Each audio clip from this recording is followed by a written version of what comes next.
Alors, quel rapport entre l'Afrique du Sud, l'Afrique en général, Madagascar, le Togo, tous les pays d'Afrique, quel est le rapport également avec l'Amérique du Nord, la France et l'Arménie? C'est ce que nous allons découvrir aujourd'hui avec mon invité du jour qui est Éric Kayayant. Bonjour Éric. Bonjour, bonjour à tous. On se retrouve tout de suite après le générique.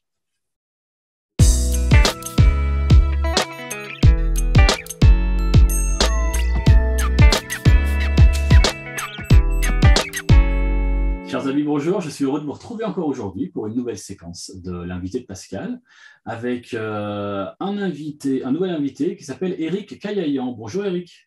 Bonjour Pascal, bonjour à tous. Alors Éric, je ne sais pas si nos internautes nous te connaissent. En tout cas, nous, on se connaît depuis pas très très longtemps.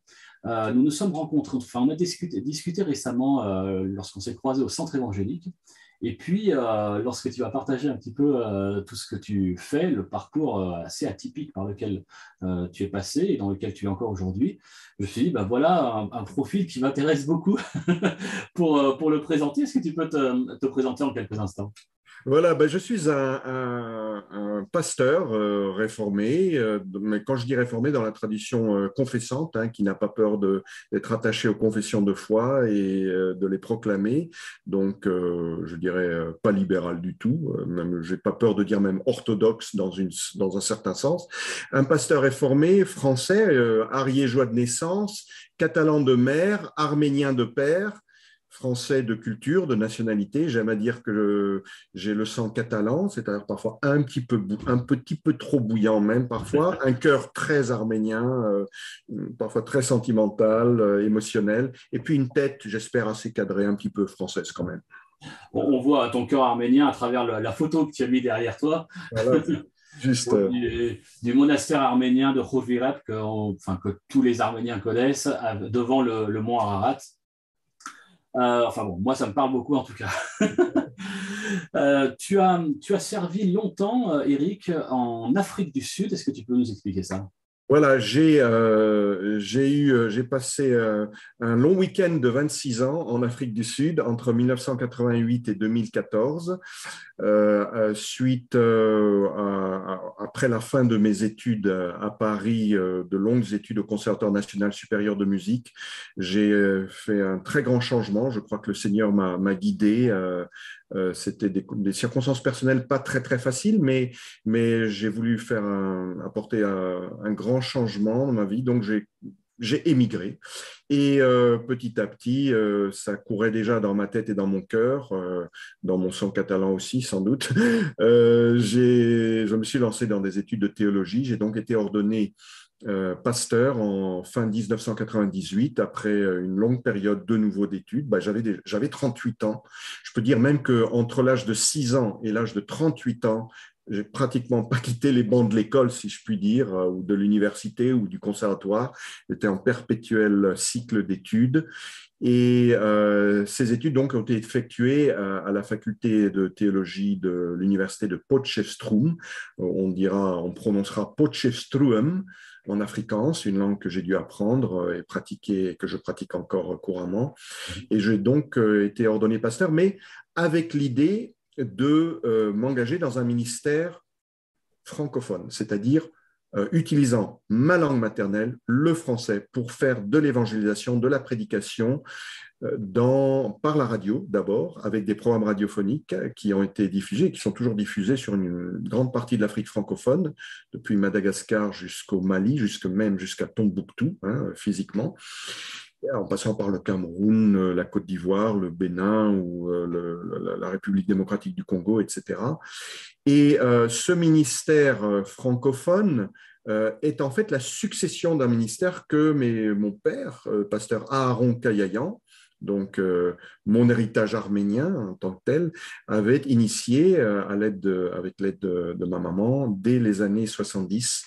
Ils s'étaient énormément engagés et investis. Ils ont produit ensemble énormément de littérature, de programmes radiophoniques, même les premiers programmes de télévision qu'ils avaient fait, qui passaient en République centrafricaine. Et au moment où mon papa a dû prendre sa retraite au début des années 90. Il y a eu une période de transition et voilà, quelques années plus tard, c'est moi qui ai repris ce flambeau-là. Et en 2014, avec l'accord du Conseil presbytéral, le Conseil des anciens de l'Église de Rift Valley en Afrique du Sud, eh bien, je suis revenu en France. Donc, le petit week-end, l'excursion de 26 ans en Afrique du Sud, je ne dis pas qu'elle s'est terminée parce que j'y retourne tous les ans. J'y étais encore au mois de février, tout le mois de février, et j'y retourne régulièrement tous les ans, au moins une fois par an. Ah oui. Voilà.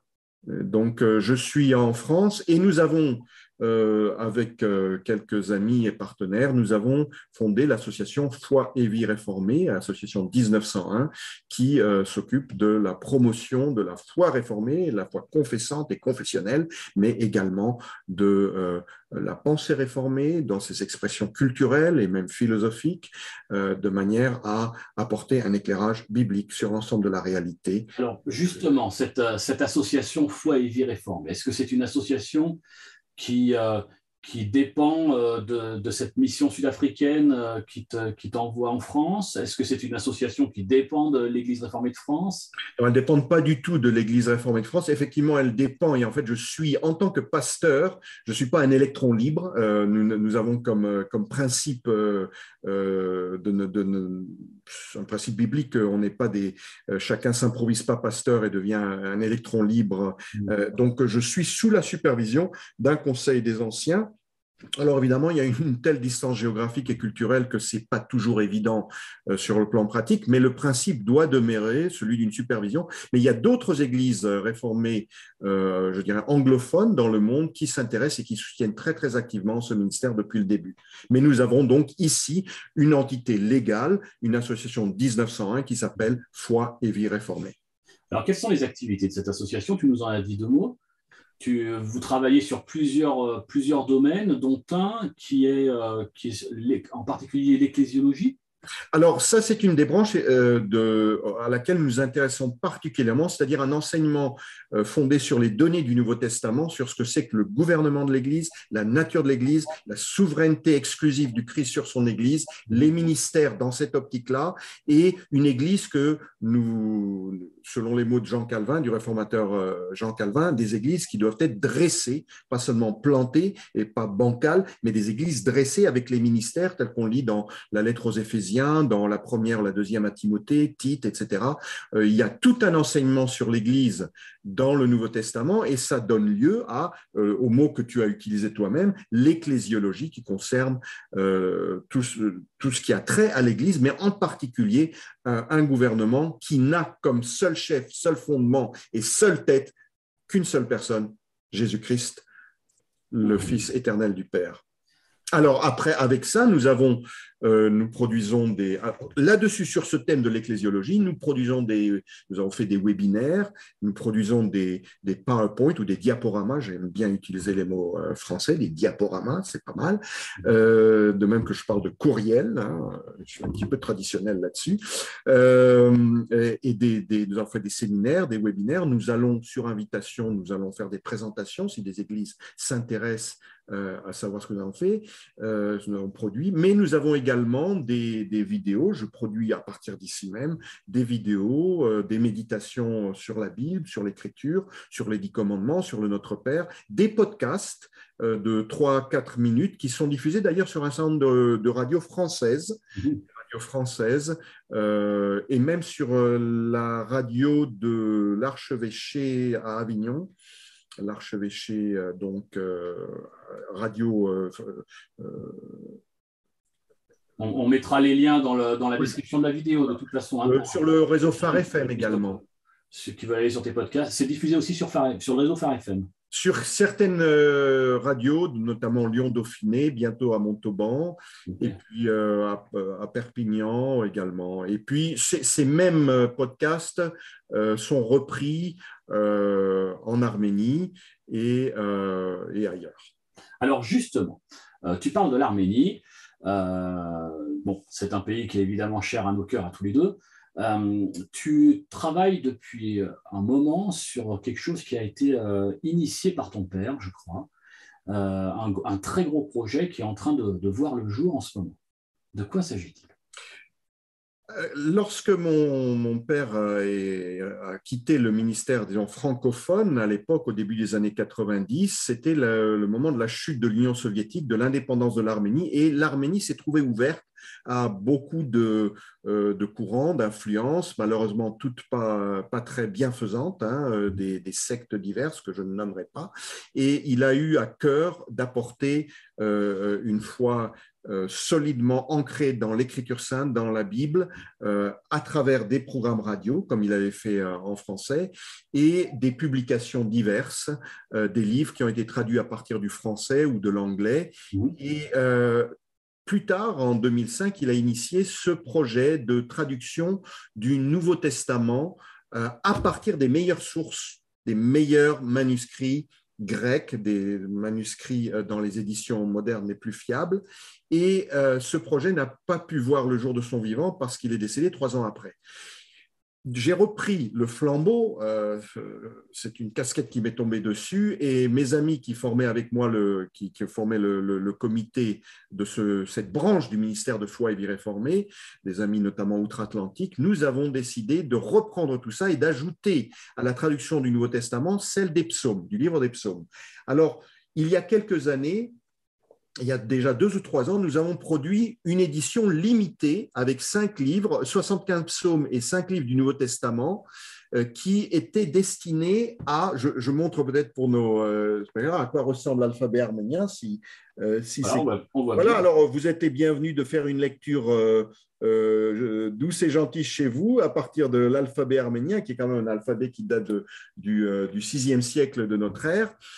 Et nous venons, mais alors là, vraiment juste, il y a à peine une semaine, nous venons de sortir à Yerevan, la capitale d'Arménie, 6000 copies de cette nouvelle traduction en arménien oriental et une édition, une traduction qui s'est faite à partir de la meilleure édition de l'Ancien Testament disponible, que vous pouvez voir, et d'une excellente une édition standard du Nouveau Testament grec, le Nestlé Aland, la 28e édition. Donc, il s'agissait de revenir aux sources mêmes des textes bibliques, ce qui n'avait pas été fait en langue arménienne, même s'il y a toute une histoire de la Bible, évidemment, de la traduction de la Bible en arménien, mais au début, elle n'a jamais été faite directement à partir de l'hébreu ou du grec en ce qui concerne le Nouveau Testament. Donc, au cours des siècles, il y a eu des révisions, il y a eu des ajouts,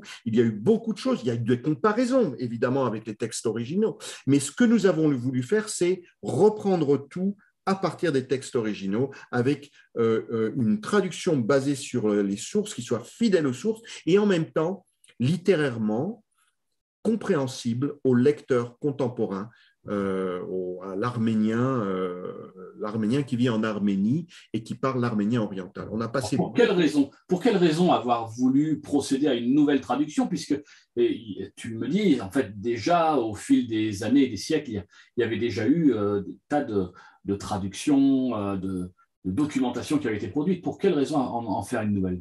C'est justement la question de la fiabilité et de l'exactitude par rapport aux textes originaux. Ça manquait, et il y a dans les traductions existantes, dont certaines ont des grandes qualités, mais il y a des fautes de traduction qui ne peuvent pas être retransmises comme ça c'est pas correct. Il faut de même qu'en France, quand on fait une traduction de la Bible, que ce soit la Seconde 21 ou quand on a fait la Colombe en 78, etc., personne n'imaginerait faire une traduction de la Bible à partir en modifiant une version précédente. On revient au texte original. Voilà ce que nous avons voulu faire. Et d'ailleurs, dans l'édition qui vient de sortir, nous avons un certain nombre de textes d'introduction qui expliquent le but, la vision et les méthodes employées de manière à ce que le lecteur sache quels ont été les principes qui nous ont guidés. Voilà. Ok, donc si je comprends bien, dans cette association Foi et Vie Réformée, il y a plusieurs domaines, donc cette association que tu présides, il y a plusieurs domaines, il y a l'ecclésiologie, la production de podcasts, de publications, etc. Et il y a ce domaine de la traduction de la Bible en arménien. Alors, pour être plus précis, d'abord, je ne suis moi-même pas le président de Foi et Vie Réformée. Je suis le pasteur missionnaire. Nous avons un comité directeur avec plusieurs personnes qui m'entourent et qui m'assistent avec beaucoup de choses. Pour le comité, le ministère arménien, la branche arménienne de ce ministère, elle est plutôt délocalisée en Amérique du Nord, pour dire la vérité. Mais je me trouve un petit peu ici à Fontevraud-l'Abbaye, où j'habite dans le Maine-et-Loire, à la charnière entre l'Afrique du Sud, les États-Unis, le Canada, la France, l'Afrique francophone, l'Arménie. J'ai l'impression d'être un petit peu au milieu d'un vortex un petit peu international. C'est parfois pas toujours facile de garder, de retenir tous les chevaux qui veulent partir dans tous les sens. Il faut vraiment faire un très gros effort de coordination et de bonne communication avec tous les partenaires. Écoute, Eric, merci en tout cas pour cette présentation, ce survol des activités de Foi et Vie Réformée, de ton parcours personnel qui est vraiment atypique. Merci pour le cœur que tu y mets. Merci maintenant, ça c'est à titre personnel, merci pour le travail que tu fais au service de l'Église d'Arménie, parce qu'évidemment, chaque fois qu'une œuvre de cette ampleur est menée et qu'elle sert l'Église, je crois qu'on a de quoi se réjouir. Voilà. Merci beaucoup à toi, Pascal, de m'avoir eu comme hôte pour cette interview. Écoute, c'est un plaisir. Nous nous retrouvons dès demain pour les spectateurs et lecteurs de la Pensée de Pascal pour une nouvelle Pensée de Pascal que vous recevrez par email. Et pour les personnes qui souhaitent en savoir plus sur l'association Foi et Vie Réformée, qui veulent éventuellement s'abonner, écouter les podcasts, etc., nous mettons tous les liens, ainsi que les liens vers les réseaux sociaux, dans la description de cette vidéo sur YouTube. Merci beaucoup et à bientôt.